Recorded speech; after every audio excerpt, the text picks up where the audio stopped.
कि नाम से ही स्पष्ट है, बायोलॉजिकल सिस्टम में जो केमिस्ट्री के केमिकल मॉलिक्यूल्स हैं उनकी बात चल रही है। बायोकेमिस्ट्री का ये डिवीजन है, ठीक है ना। Actually organic chemistry is also called chemistry of life. जैसी रिएक्शन प्लांट में चलती है, बाहर चलती है, किसी केमिकल इंडस्ट्री में चल रही होती है ऑर्गेनिक केमिस्ट्री की रिएक्शन, वैसी ही एक रिएक्शन शरीर के अंदर भी चल रही होती है। Same concept, same mechanism. And there are many biochemicals which are amino acids, carbohydrates, ठीक है ना। तो बॉडी के अंदर बहुत सारे बायोकेमिकल्स हैं, बहुत सारी चीजें हैं। कार्बोहाइड्रेट्स उसमें से वो वाले बायोकेमिकल्स हैं जिनको खाने से हमें एनर्जी मिलती है। कार्बोहाइड्रेट्स बहुत जाइंट मॉलिक्यूल्स होते हैं, बहुत बड़े मॉलिक्यूल्स होते हैं, और उनको तोड़ने के लिए हमारे बॉडी में बहुत सारे कैटलिस्ट हैं, उनका नाम है enzymes. Enzymes are basically the mixture of many proteins. एक इंसुलिन नाम का एक प्रोटीन का सॉल्यूशन बनता है हमारे शरीर में, पैंक्रियाज नाम की एक ग्लैंड है, वहां से बनता है, और उस इंसुलिन में हजारों तरह के एंजाइम्स का मिक्सचर है। आपने कोई भी कार्बोहाइड्रेट खाया तो उसको ब्रेक डाउन करने के लिए एक खास एंजाइम हमारे शरीर में है, और ये लॉक एंड की मॉडल होता है। एक एंजाइम एक खास तरह के कार्बोहाइड्रेट को ब्रेक कर सकता है, और दूसरे कार्बोहाइड्रेट को ब्रेक करने के लिए वो एंजाइम यूजलेस है, लेकिन उसके लिए दूसरा एंजाइम प्रेजेंट है बॉडी में, ठीक है ना। तो जब कभी ऐसा हो कि उसी इंसुलिन के फॉर्मेशन में कहीं कोई डिस्टर्बेंस आ जाए बॉडी के अंदर, ह्यूमन बॉडी के अंदर इंसुलिन का जो फॉर्मेशन है उसमें कहीं कोई प्रॉब्लम आ जाए, ये प्रॉब्लम अक्सर आ जाती है। और हिंदुस्तान में मैंने सुना है कि 70% लोग जो है वो इसके लिए या तो उनको हो गया या they are very pro towards that. बात समझ में आई? They are likely to get इस रोग को बोलते हैं डायबिटीज, जिसमें इंसुलिन के निर्माण में, इंसुलिन के फॉर्मेशन में कोई प्रॉब्लम आ जाए, ना बने या कम बने या फिर वो यूजलेस हो जाए, ठीक है। ज्यादातर तो नहीं बनना शुरू हो जाता है। तो उसमें क्या होता है, जो कार्बोहाइड्रेट आप खाते हो उसको ब्रेक डाउन कर करके छोटे छोटे कार्बोहाइड्रेट से अल्टीमेटली उसको ग्लूकोज तक ले आते हैं, फिर ग्लूकोज को भी ब्रेक करते हैं। हर स्टेज पर एक नया एंजाइम काम करता है। जैसे आपने स्टार्च खाया, स्टार्च को ब्रेक करके माल्टोज बनाते हैं, माल्टोज को माल्टेज नाम का एक एंजाइम है, वो ब्रेक करके ग्लूकोज बनाता है, ग्लूकोज को फिर से एक एंजाइम ब्रेक करता है, तो तब H2O CO2 के साथ एनर्जी निकलती है, ठीक है ना। अल्टीमेटली जो कार्बोहाइड्रेट्स आपने खाया अल्टीमेटली वो ग्लूकोज, और फिर फर्दर वो ब्रेक हो जाता है। तो ग्लूकोज जो है वो सबसे छोटी यूनिट है कार्बोहाइड्रेट की, और उसके बाद वो फर्दर सिंप्लीफाई नहीं हो पाता, उसके बाद तो सीधे टूट ही जाता है और साथ में एनर्जी देता है। वही एनर्जी हमारे लिए काम आती है, ठीक है ना। बात समझ में आ रही है? अब मान लीजिए आपने कार्बोहाइड्रेट खाया, लेकिन इंसुलिन का प्रॉब्लम है, इंसुलिन नहीं बन रहा है बॉडी में, तो वो जो कार्बोहाइड्रेट का ब्रेकिंग का जो सिस्टम है, उसको ब्रेक डाउन करने का वो सिस्टम खत्म हो जाएगा, वो प्रोसेस नहीं होगा। तो जो कार्बोहाइड्रेट आपने खाया वो हमारे ब्लड में डिसॉल्व होने लग जाएगा। जो डिसॉल्व होने लग जाएगा तो ब्लड कैसा हो जाएगा, विस्कस, तो उसका सर्कुलेशन मुश्किल हो जाएगा, क्लॉटिंग होने लग जाएगी। तो फिर क्या होगा, इसी रोग को, इंसुलिन का ना बनना, इस रोग को बोलते हैं डायबिटीज, हिंदी में बोलते हैं मधुमेह, शुगर की बीमारी बोलते हैं, भाई इनको शुगर है, इसका मतलब यही है, ठीक है ना। अच्छा, ये बीमारी अकेले नहीं आती, it invites lot of other diseases, जैसे ब्लड प्रेशर हो जाएगा, उस बॉडी में भयंकर पेन होगा। भाई blood circulation is very difficult, तो क्या होगा, वो पेन बहुत ज्यादा असह्य होने लग जाता है, ठीक है ना। और वो विस्कस होने से, जो क्लॉटिंग होने से जो हार्ट पे प्रॉब्लम आएगी, जो प्रेशर आएगा वो अलग, तो उसमें बोलते हैं ना हार्ट अटैक के चांसेस बढ़ने लग जाते हैं, बहुत सारी चीजें, ठीक है ना। तो ऐसे में अच्छा हीलिंग की समय, चोट लग गई तो पता लगा ब्लीडिंग होने लगी और वो नहीं रुक रहा, मतलब हजारों तरीके के रोग होने लग जाते हैं। अकेले डायबिटीज नहीं होता है, डायबिटीज अकेले नहीं होता, जब होता है तो उसके साथ और सारी समस्याएं शुरू हो जाती हैं, आंख की रोशनी और ये सब, मतलब मल्टीपल इफेक्ट हैं उसके, मल्टीपल आर्गन इफेक्ट्स हैं, ठीक है ना। तो अभी मैंने सुना है कि इंसुलिन का जो है, अच्छा उसमें उसका एक ही तरीका है कि आप इंसुलिन बाहर से ले लें, आर्टिफिशियल टैबलेट ले लें, या उसके इंजेक्शन आते हैं। अब मैंने सुना है कि एक कोई मशीन लगा रहे हैं जो यहाँ लगा देंगे, तो रिक्वायरमेंट के हिसाब से जो बॉडी में वो इंसुलिन कंटिन्यूअस सप्लाई रहेगी। जैसा नेचुरल होता था जो बॉडी के अंदर था वैसा तो शायद नहीं हो, लेकिन फिर भी उन्होंने एक ऐसी व्यवस्था बनाई है कि आपको बार बार, अच्छा उसमें एक प्रॉब्लम है इंसुलिन में, उसका कैलकुलेशन है कि आपने कितना खाया तो कितना इंसुलिन उसको चाहिए था ब्रेक डाउन करने के लिए। मान लीजिए आपने खाया दबा के और इंसुलिन उतना पर्याप्त आपने नहीं लिया, मतलब जिसको भी डायबिटीज हो जाए, डायबिटीज जैसे हर परिवार में आजकल होने लगा, मेरे फैमिली में भी है, तो अब वो क्या करते हैं ना, एक और समस्या हिंदुस्तान में खास तौर पे, इंसुलिन लेने लग गए, बढ़िया उनका कंट्रोल हो गया डायबिटीज, खाने लग गए, फिट हो गए। फिर उनको कोई एक हितैषी आ जाए, कोई उनका कोई शुभ चिंतक कहीं से कोई टकरा जाएगा, बोले ये इंसुलिन क्यों खा रहे हो, मोथा की जड़, अर्जुन की छाल और कुछ बता देगा कि ये सब गर्म करके कूट के पिए फिट हो जाओ, तो फिर वो उस पर आ जाते हैं। तो कुछ दिन तक तो फिट है, कुछ दिन बाद फिर ऐसी स्थिति आती है कि फिर हॉस्पिटल लेकर रात को भाग के जाना पड़ता है। तो उसके बाद मैंने उनको हाथ जोड़ा है कि आप बिल्कुल भी शुभ चिंतकों की बात ना सुने, अगर आप हमसे प्रेम रखते हो और हम लोगों को आप परेशान ना करना चाहते हो तो प्लीज आप रेगुलर इंसुलिन लें। अच्छा, जब उसके बाद जब भी ये घटना हो जाती है कि भाई हॉस्पिटल गए तो आने पे इंसुलिन की डोज बढ़ जाती है, पता लगा आप टैबलेट से ना अब इंजेक्शन से काम चलेगा रोज रोज सुबह, अगर फिर से उन्होंने इसे हरकत की तो 2 इंजेक्शन सुबह शाम लगने लग जाए, तो ये समस्याएं आती है। मतलब हिंदुस्तान में ये समस्या आती है, जो बाबा लोग कुछ बोल देते हैं कि इससे ये उड़ जाएगा डायबिटीज, ये माला पहन लो, मैं मंत्र दूंगा। ये दूसरे देशों में शायद नहीं होगी ये प्रॉब्लम। तो इंसुलिन का एक ही तरीका है कि वो डॉक्टर कैलकुलेट कर बता दे, भाई 2 रोटी खा लो, इतना चावल खा लो, इतना दाल खा लो, इतना इंसुलिन, इतना डोज इंसुलिन का ले लो। उसमें ये है कि शुगर वगैरह आप ना खाएं। एक और प्रॉब्लम आती है, ये रोग कैसे होते हैं मैं बता रहा हूँ। एक तो जंक फूड से होते हैं, या आपकी जो फूड की जो रेगुलरिटी है, we are very regular to eat same food every time. क्यों? हम वही चीनी खा रहे हैं, रोज वही वाले शक्कर खा रहे हैं, रोज वही वाला खाना खा रहे हैं। तो ऐसे क्या होता है ना, इंसुलिन तो हजारों प्रकार के हैं, लेकिन जो आपने कॉम्प्लिकेटेड शुगर्स नहीं खाए, आपने दूसरे कॉम्प्लिकेटेड कार्बोहाइड्रेट्स नहीं खाए, तो धीरे धीरे वो वाले इंसुलिन जो उनको ब्रेक डाउन करने के लिए वहां प्रेजेंट थे, वो आलसी हो जाते हैं। भाई उनको काम ही नहीं, आपने साल भर पता लगा आपने साल भर चुकंदर खाया ही नहीं, तो अब उससे मिलने वाले कार्बोहाइड्रेट को ब्रेक करने वाला जो इंसुलिन है वो भी साल भर से सो रहा है। तो कभी अगर आपने एक आध बार खा भी लिया तो वो नहीं निकल के आएगा। नहीं समझे आप? तो बोलेगा ठीक है यार, ठीक है। आप रेगुलर कुछ चीजें खाते हैं और उन्हीं कुछ चीजों के लिए जो कुछ खास एंजाइम्स हैं वही एक्टिव है, तो धीरे धीरे ये समस्या इस वजह से भी आती है। तो क्या होता है, बहुत सारे लोग क्या करते हैं, केवल जंक फूड खा रहे हैं, तो वो उनको ब्रेक डाउन करने के लिए जो बहुत सिंपल इंसुलिन हैं, वही सिंपल एंजाइम्स हैं, वही यूज में आ रहे हैं, बाकी सब। तो इसीलिए हमेशा कहा जाता है कॉम्प्लिकेटेड खाना खाएं। जैसे आप शुगर ना, जो घर में जो शक्कर है ना, जिसको केन शुगर है, वो ना खाएं, बल्कि आप जो है गुड़ खाएं, ऐसी चीजें खाएं जिनसे सारे एंजाइम एक्टिव रहे हमेशा। मतलब किसी को चैन से नहीं बैठने देना है कि भाई मैं भी ये भी खा रहा हूं वो भी खा रहा हूं, ठीक है ना, ताकि वो आलसी ना हो जाए कहीं। आप अलग अलग वेराइटी ऑफ फूड्स खाना चाहिए, और उसमें इन सब चीजों से बचना चाहिए, जंक फूड से। इनमें फैट वगैरह एडिशनल होता है जो और बॉडी को नुकसान पहुंचाता है। मतलब कहने का मतलब ये है कि फूड हैबिट्स और एक्सरसाइज 2 चीजें हैं जिनका ध्यान रख के इस रोग से बचा जा सकता है। और इस रोग से हिंदुस्तान के 70% लोग किसी न किसी तरीके से अफेक्टेड हैं, या they are very likely to get this, and this is very dangerous disease, I tell you. इसमें क्या होता है, वीकनेस आ जाएगी, आंख खराब हो जाएगी। फिर डायबिटीज का एक एडवांस स्टेज ये है कि फिर उसमें क्या होता है कि क्या नाम है, ये जो उसको बोलते हैं गैंग्रीन। उसमें क्या होता है ना, जैसे वो जिसको हो गया उस एडवांस स्टेज में अगर कोई गया तो पता लगा पैर वैर काटने पड़े, सड़ने लगा, ये सब समस्याएं आती हैं। That is the very advance stage of this disease. So better you do exercise very regularly and eat food with variety and avoid junk foods, ठीक है ना, यही मैसेज था। अच्छा, और ये जो चैप्टर है इसलिए हेल्थ से बहुत ज्यादा रिलेटेड है, और इस चैप्टर से ये चैप्टर लगातार इंपॉर्टेंट बनता जा रहा है। हर बार क्वेश्चन आता है, जेई में 2 क्वेश्चन आता है, ओलंपियाड में कम से कम 50% क्वेश्चन आता है। ऑस्ट्रेलियन ओलंपियाड में मैंने देखा 50% क्वेश्चन इसी से थे। तो आओ इसके बारे में थोड़ा थोड़ा पढ़ते हैं। बायोमोलिक्यूल्स का पहला पार्ट है कार्बोहाइड्रेट और दूसरा पार्ट है amino acid. We shall start with carbohydrates. बेटा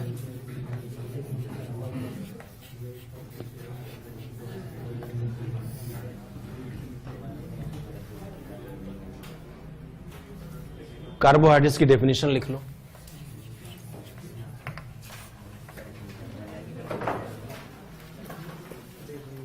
लिखो, the polyhydroxy carbonyl compounds, the polyhydroxy carbonyl compounds are called carbohydrates. Polyhydroxy carbonyl compounds are called carbohydrates, ठीक है ना। बहुत क्लियर मीनिंग है कि जिसमें कई सारे OH ग्रुप हो, कम से कम 2, और कार्बोनाइल कंपाउंड का मतलब ये है कि या तो वो एल्डिहाइड हो या कीटोन हो। तो ऐसा कोई एल्डिहाइड या कीटोन जिसके पास 2 या 2 से अधिक OH ग्रुप हो वो कार्बोहाइड्रेट कहलाएगा। Polyhydroxy carbonyl compounds are carbohydrates, ठीक है ना। बात समझ में आ गई? सबसे पहले हम इसका क्लासिफिकेशन करेंगे।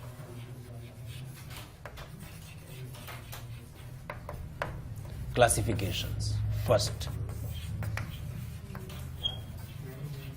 बेस्ड ऑन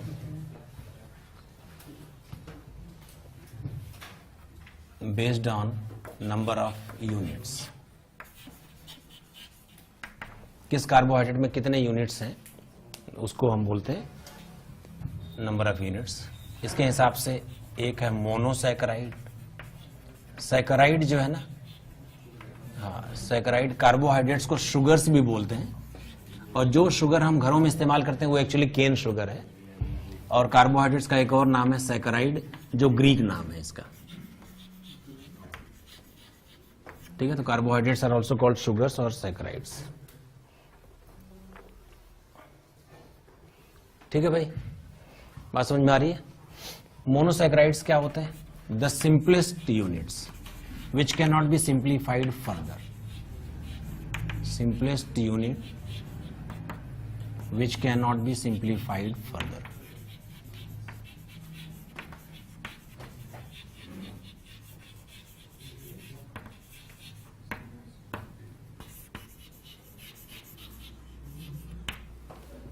एग्जाम्पल के लिए glucose, mannose, fructose, etc. They cannot be simplified further. If you try to simplify them up, they will be broken to CO2 and H2O and components, and they give energy as well. दूसरा है ओलिगोसैकराइड।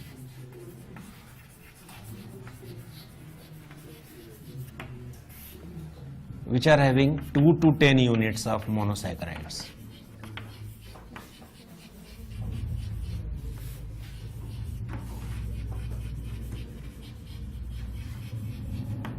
To to 10 units are monosaccharide. अगर 2 units हो ना तो इनको बोलते हैं disaccharide. Disaccharide का एग्जांपल है सुक्रोज, माल्टोज, लैक्टोज, और भी कई सारे हैं। हमारे कोर्स में हम लोग इतना ही पढ़ेंगे। 3 यूनिट्स हो तो नाम होगा ट्राइसैकराइड। ठीक है ना, ऐसे 10 यूनिट और डेकासैकराइड्स। हमें डाइसैकराइड्स ही पढ़ना है सिर्फ। और एक है polysaccharide.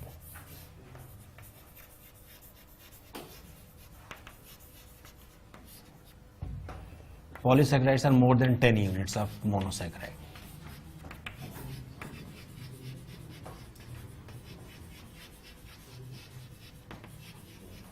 More than 10 units of monosaccharides. इसका एग्जाम्पल है starch and cellulose.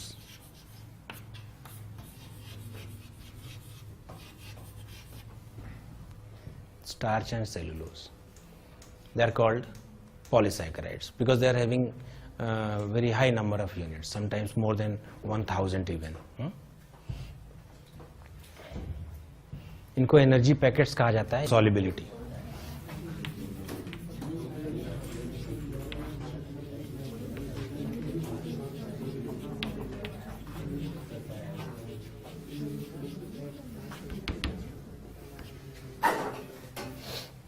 Based on water solubility. 2 तरह के कार्बोहाइड्रेट्स होते हैं, sugars and non sugars. Sugars and non sugars सीधा एनसीईआरटी से लिया है ये सब ना। शुगर्स क्या होते हैं? Crystalline, whereas non-sugars are non-crystalline या एमॉर्फस बोलते हैं, याद है आपको? इनको एमॉर्फस भी कहा जाता है।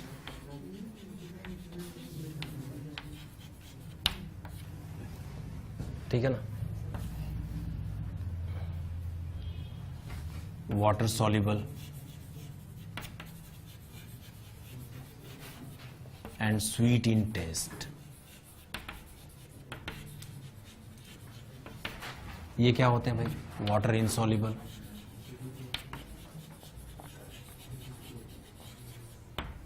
And tasteless. एग्जाम्पल बोलो। एग्जाम्पल में वही ग्लूकोज, फ्रक्टोज, सुक्रोज भी, ठीक है ना। इसमें starch, cellulose,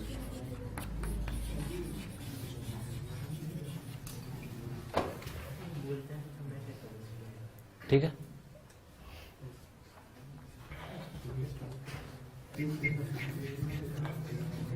reducing properties,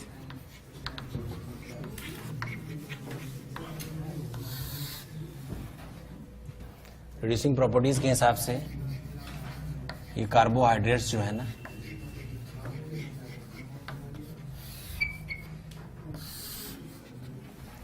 carbohydrates दो तरह के होते हैं,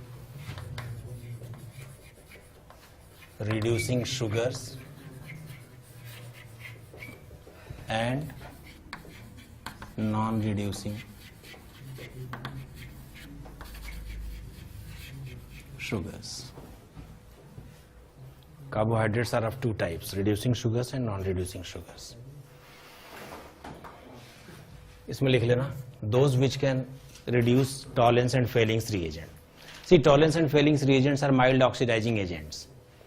So they oxidize carbohydrates. That means they themselves are reduced. तो हम ऐसे बोल देते हैं कि इसने उसको reduce किया, ठीक है ना? Those which can reduce Tollens and Fehling's reagent.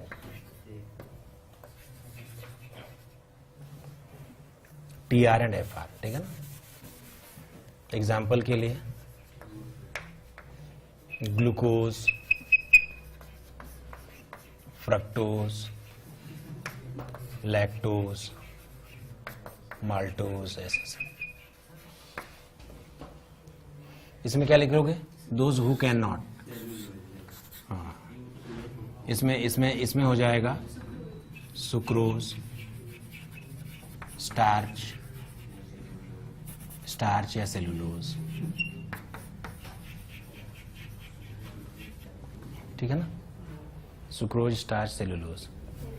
अच्छा, ये जो है ना, एक और बात बताऊं, कौन सा शुगर रिड्यूसिंग शुगर है, कौन सा शुगर नॉन रिड्यूसिंग शुगर है, ऐसे क्वेश्चंस भी आते हैं। और देखो, आपके पास अगर लैब की फैसिलिटी होती तो आप फेलिंग रिएजेंट लेते और बताते भाई रिड्यूसिंग है या नॉन रिड्यूसिंग है।